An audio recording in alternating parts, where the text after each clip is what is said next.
There's a feeling I've been trying to put into words for years now. It's not easy because it's not one specific thing. It's a strange mix of longing, nostalgia, peace, and something else I still can't name. It comes and goes in the quiet moments, like a whisper from a dream you forgot the second you woke up, but it left something behind. I've tried to explain it, looked for words, anemoia, dreamcore, all those poetic labels we cling to when language fails. But nothing seems to really fit. They get close, sure, but never quite touch the center of it. So I moved to images, things that almost feel like it. Sunlight breaking through an overcast sky, the warm air of a spring day just before the rain, a flicker of film burn, that eerie, comforting echo of old 80s synth music, or the way the moon seems to look back at you when you're alone at night. Those come close, but even they're just pieces. And then I thought of video games. The worlds I've walked through, again and again, where that feeling isn't just suggested, it lives there, buried in the ambient sounds, the lighting, spaces in between dialogue. These are places that have no reason to feel personal, but they do. Like the Shaman village behind the Shadow Keep, where the music plays and loops, that feel like memories, like you've been there before. It's like stepping into a dream you've had 1,000 times but never remembered until now. It's the pull of something ancient, a weighty silence filled with the whispers of the past, as if the village itself knew you were coming, waiting for you.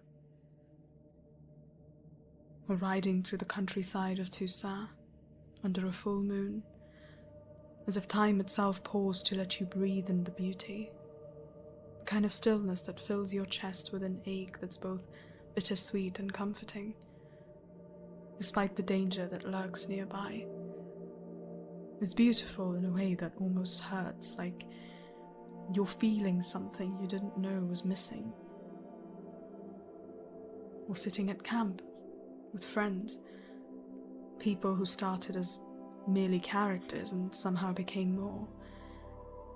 When the fire's crackling and the night's quiet, and someone starts talking about their past, their fears, their dreams.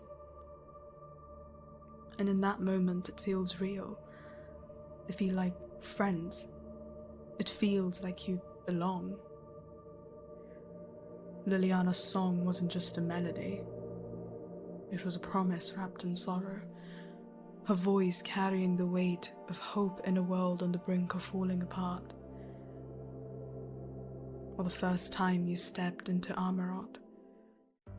That place was haunting in a way I still can't fully explain.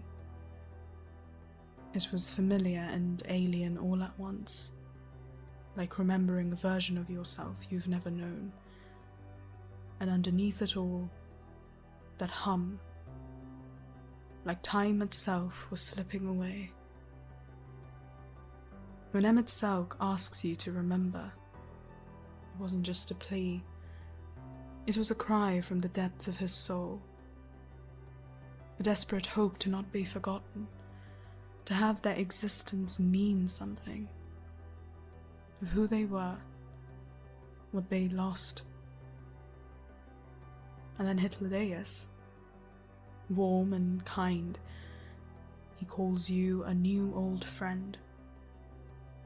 And somehow, it clicks. Yes, of course, you've done this before.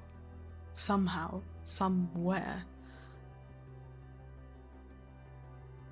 Or when Xavier promises to take you to Uluru. It's not about the destination. It was the embodiment of a dream shared, a promise that felt bigger than just words. Dawnbreaker's maps of old Lincoln were ghostly reminders of what was. drawing a line between loss and the relentless hope of seeing you again, even if it is in a dream. And Zane, looking into your eyes, vowing that he won't forget this time. It's a bittersweet reassurance that somehow, despite everything, he'll try to remember. Caleb's promise to be there every day when he's home. It carried a vulnerability that broke your heart. He is your home. His promise, not just in life, but in death.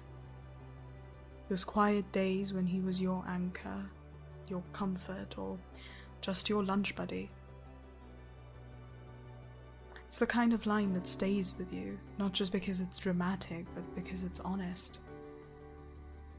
Silas saying, "This promise will never be broken." Sounds like a declaration, but it feels like a truth, something eternal. A vow that exists outside of plot. Raphael binding himself to you forever, not because of a scripted romance, but because it feels like his soul already made that choice before he said it out loud. And Hachiro, looking up at the sky, saying how the clouds reminded him of the Shinsengumi. It's such a small thing, but it carries this weight, like a memory that lives just beneath the surface. You can feel who he's thinking about, what he's lost, what you've lost. Then there's Faye. That moment when she stands beside Kratos and tells him that the culmination of love is grief. And yet we love, despite the inevitable. We open our heart to the world. She tells him to grieve, to feel it all, let it matter, to let it change him. That is the meaning of love. And it hit me. Maybe that's what this feeling is. Love. Not always romantic, but deep, real. For the stories, for the characters, for the quiet moments in between. For how they made me feel. Understood. Seen. Is it love then, what I feel? Is that what you feel? You watching this? The one who knows exactly what I mean without me even needing to explain it. The one who carried these same memories, whose soul stirred at the same music cues, the same quiet skyboxes, the same final lines of dialogue that felt like they were written just for you. Maybe that's what it's always been about. Not the games themselves, but what they opened in us.